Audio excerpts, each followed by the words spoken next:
Bonjour à toutes, bonjour à tous. Je suis ravi de vous retrouver pour un nouveau journal sur 8 Mont-Blanc. Voici les titres qui font l'actualité de ce mardi 3 janvier 2023. Le manque de neige impacte de plein fouet les stations de sport d'hiver. Malgré cela, le taux de remplissage moyen des stations en Savoie-Mont-Blanc avoisinait les 70% pendant les fêtes. Un chiffre plus que satisfaisant et en augmentation. Les précisions à suivre. Et puis une carence en or blanc qui peut aussi déclencher de bonnes idées. Dans le Chablais, faute de neige, on ressort les VTT. Une idée qui a d'ores et déjà séduit locaux comme vacanciers, nous le verrons. La dure loi du climat qui impacte donc lourdement nos territoires, compliquant sensiblement la pratique des sports d'hiver.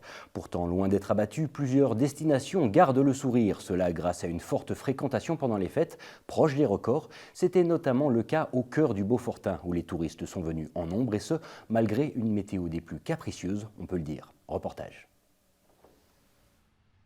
Sur le front de neige d'Arèche, difficile de se faire des illusions. Les faibles précipitations liées à des températures élevées ne facilitent pas l'envie d'aller skier. Néanmoins, cela n'a vraisemblablement pas arrêté de nombreux Français de passer les fêtes en station. En effet, en Savoie-Mont-Blanc, le taux de remplissage moyen pendant cette période a frôlé les 70%. Un chiffre presque équivalent au record établi l'année dernière. Pour les vacances de Noël, on avait un remplissage moyen de 70%, une semaine de Noël très compliquée, avec Noël qui tombe un dimanche, c'est jamais simple. Donc une semaine de Noël un peu particulière, avec des séjours très courts, on doit être à 4 jours de moyenne de séjour, et puis une très très bonne semaine du jour de l'an. Les perspectives sur janvier sont en hausse par rapport à l'année dernière, février à peu près équivalent, et mars on est en légère hausse par rapport à 2022. On devait faire une saison à peu près équivalente en termes de nuitées. Si dans le Beaufortain, comme dans la plupart des massifs alpins, le nombre de lits occupés en station entre Noël et Nouvel An fait pâle figure en comparaison des vacances de février, il s'agit toutefois là d'un bon indicateur qui semble cette année assez positif. On est parti pas mal. Ce qui va être important, ça va être effectivement les réservations du mois de janvier pour février, pour finir le mois de février. Également mars, et pour ça, il est indispensable qu'on ait à nouveau des chutes de neige. Voilà. C'est ça qui va décider beaucoup de personnes qui se décident au dernier moment de prendre leur réservation ou pas. Alors on nous annonce peut-être quelque chose vers le 15. Si le 15, on a nos chutes de neige, notre saison devrait être tout à fait correcte. Les professionnels du tourisme sont donc confiants, car si l'économie de nos montagnes reste basée sur l'or blanc, les villages-stations semblent aujourd'hui moins subir la carence actuelle par rapport à de plus grands domaines, appuyant leur statut de destination touristique 4 saisons. Une tendance qui se vérifie à plus grande échelle malgré des éléments contraires comme la météo, l'inflation, les grèves SNCF ou encore un calendrier quelque peu différent cette année. Le bilan des vacances de Noël est plutôt bon pour l'agence Savoie-Mont-Blanc. Un chiffre qui peut résumer à lui seul cette tendance, une augmentation de plus de 6% de taux d'occupation des hébergements marchands de nos stations. Cerise sur le gâteau, le mois de janvier s'annonce d'ores et déjà très prometteur. Sébastien Germain a pu joindre Michael Ruischert, le directeur général de l'agence Savoie-Mont-Blanc, en visioconférence ce mardi. On l'écoute. C'est quand même une belle surprise, premièrement parce qu'on se base par rapport à une année qui était extrêmement bonne, hein, l'année dernière, avec une saison qui avait été assez forte. Et c'est aussi le signe que finalement, malgré ce contexte climatique qui n'a quand même pas été favorable pour une grande majorité de nos stations, y compris en Savoie et Haute-Savoie, eh bien les gens n'ont pas fait de report ou d'annulation. Et c'est finalement ça aussi la confiance des clients qui est importante dans ce bilan. On avait déjà une tendance juste avant qui indiquait que Noël, Nouvel An, il y avait une vraie demande par rapport à ça. Et surtout, il faut se rappeler que l'année dernière, on était bien sur 2 semaines, donc la semaine des fêtes de Noël et la semaine du Nouvel An. Et là, on calcule sur 3 semaines, puisque les vacances scolaires françaises sont légèrement décalées avec une reprise mardi. Et en revanche, les Pays-Bas et la Belgique, eux, sont en vacances. Donc, on a une troisième semaine plutôt forte qui vient enchérir ce constat. Il y avait vraiment ce contexte sanitaire, je pense qu'il a beaucoup joué sur le fait que les gens avaient envie de retrouver goût à la vie, aux vacances. On se rappelle que c'est le premier hiver où effectivement la présence du Covid est non pas moins présente, mais on en parle beaucoup moins et le virus est beaucoup moins virulent. Donc forcément, il y avait une envie forte de retrouver ces sensations de vacances. On en a pleinement bénéficié. Et forcément, ça reste, comme je vous le dis, une bonne surprise, même si la fête a été un peu gâchée par ce sujet climatique. Et comment on voit la suite? Tout d'abord, se dire que la clientèle de Noël et Nouvel An est une clientèle plutôt familiale et donc qui sait j'allais dire satisfait quelque part juste d'être en vacances, juste de profiter de l'air de la montagne, du dépaysement. Ça aurait peut-être pas été le cas en février, par exemple, parce qu'on a une clientèle qui est beaucoup plus fan de ski. Et puis la suite, on la voit de manière positive, parce que pour tout vous dire, janvier s'annonce comme la plus grosse croissance de l'hiver. On est à plus 21% par rapport à l'année dernière. Donc le mois de janvier, de par le calendrier européen, est extrêmement fort. Donc on est plutôt optimiste pour le mois de janvier. On attend un petit peu pour avoir les chiffres de février, puisqu'on a bien vu que certains domaines ont renoncé à une partie des zones skiables. Pour d'autres, ils ont carrément fermé. On rappelle quand même que pour 40% de nos stations de ski qui sont au-dessus de 1800 mètres, il n'y a pas réellement eu d'impact, même si on peut considérer que l'enneigement était peu favorable, mais en tout cas, il y avait du grand ski. Donc, elles ont surtout montré que la clientèle aujourd'hui était plutôt compréhensive. Et encore une fois, je le répète, les gens viennent à la montagne. Noël, Nouvel An, c'est un moment familial, c'est un moment de cadeau, de plaisir.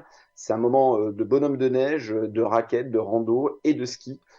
Et c'est tout ça, en fait, finalement, qui évite le déceptif et qui permet à notre clientèle d'avoir un bon séjour. Des conditions qui poussent donc de nombreux domaines à prendre des décisions parfois drastiques, allant jusqu'à la fermeture des pistes, voire leur reconversion. Aux Abers, on a choisi de ne pas se laisser abattre, repassant les équipements en mode été, laissant les pistes aux vététistes. Manon Toiti et Loris Trullard étaient sur place, on regarde leur reportage.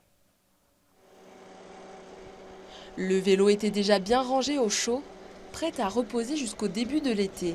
C'est la première fois que vous en faites là, cet hiver oui, je viens seulement de le remonter, il était prêt pour l'hivernage. Faute de neige, les stations se réinventent. Ici, aux Abers, les pistes de VTT ont rouvert, ce qui contente tout de même les clients. Comme on peut pas se faire plaisir sur les pistes de ski, mais on se fait plaisir sur les pistes de vélo. Toujours trouver une activité, ce qui est avantageux avec la montagne, c'est qu'on a plusieurs activités quand même. Les activités changent, la clientèle aussi. Si la majorité des touristes attendaient la neige, les locaux, eux, sont au rendez-vous. Guidon en main, pédale aux pieds et casque sur la tête, ils sont parés pour cet hiver bien trop chaud. C'est différent, ouais. Déjà il fait un peu plus froid, mais aussi c'est assez gras là, donc c'est pas mal en fait. Enfin, il y a beaucoup de boue, nous je sais qu'on aime ça, et ça permet vraiment de travailler la technique, et puis les pistes sont encore belles, donc c'est vachement top quand même.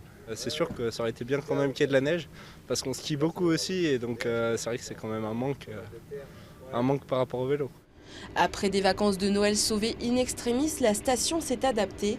Les forfaits de ski fonctionnent aussi pour ceux de VTT et le télésiège principal dessert les pistes bleues et vertes pour les cyclistes. En une demi-journée, l'organisation est passée du mode hiver à celui d'été.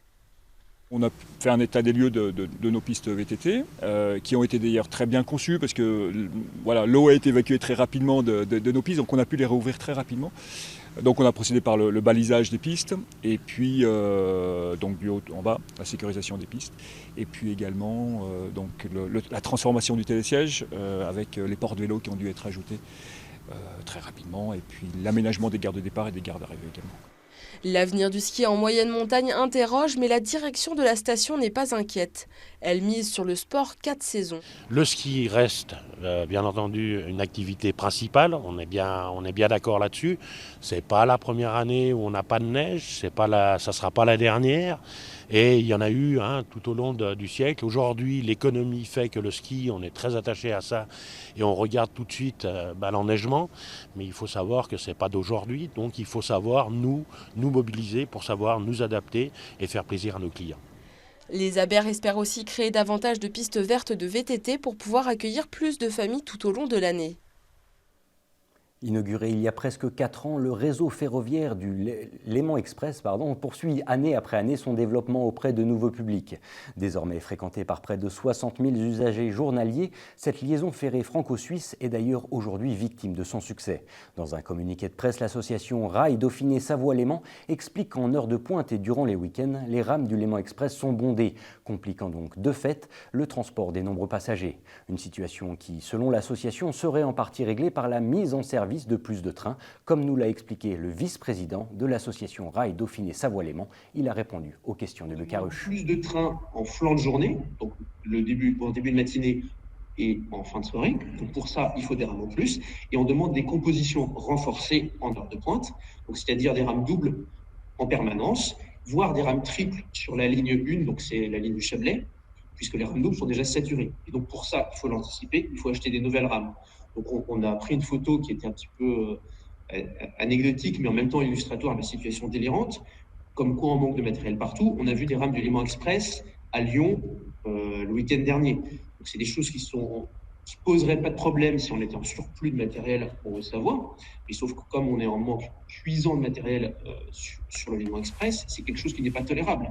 Mais en fait, pourquoi ça a été réalisé comme ça? C'est parce qu'on manque de matériel également sur Lyon. On manque de matériel partout aujourd'hui dans la région. Donc là, on parle du Léman Express spécifiquement, mais sur les TER, c'est pareil, on manque de matériel. La région n'a pas su anticiper le vieillissement de certains matériels et l'augmentation des fréquentations. Maintenant, il est temps de se rattraper de toute urgence et d'investir plus que ce qui a été investi jusqu'ici. On doit faire face à la situation réelle et plus à des situations estimées il y a 5 ans. Maintenant, il faut s'adapter. On a une augmentation de la fréquentation, c'est très bien. Et maintenant, mettons les moyens pour permettre à cette augmentation de continuer dans des proportions suffisamment décentes pour les voyageurs et également que les voyageurs puissent rentrer chez eux à temps, tout simplement. Nous voilà arrivés au terme de ce journal. Merci à toute l'équipe. Tout de suite, place à Thierry Paulme et à sa météo, puis à Sébastien Germain pour l'aparté de la rédac qui traitera ce soir du fameux challenge des moniteurs ESF qui sera organisé cette année à Avoria en Haute-Savoie. Quant à moi, je vous retrouve avec plaisir demain à partir de 18h pour un nouveau journal. Et d'ici là, passez une agréable soirée avec nos programmes.